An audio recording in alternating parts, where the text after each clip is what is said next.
शेतकरी मित्रांनो नमस्ते. आपण कलिंगड लागवड चालू आहे त्या प्लॉटवरती या ठिकाणी पाठीमागे बघत आहात लागवड चालू आहे.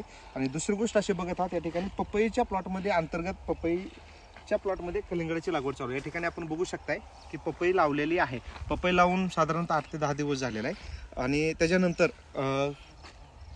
8 फूट दोन्ही ओळीच्या मध्ये एक बेड पाडून मल्चिंग करून ड्रिप करून त्याच्यावरती लागवड चालू केलेली आहे.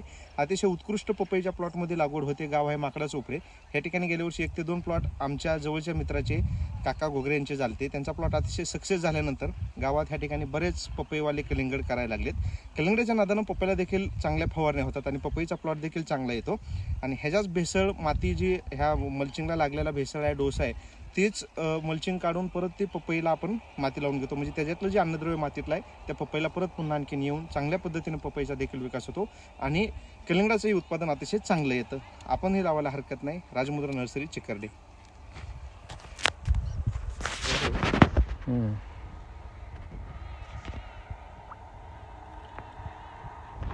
या ठिकाणी आपण देखील बघत आहेत गेल्या वर्षीची काकाजी घोगरे खाद दुकानदार त्यांनी जो प्लॉट गेल्या वर्षी पपईत केलता तोच प्लॉट ह्या वर्षी देखील काका पपईत केलेला आहे. बरोबर आहे का?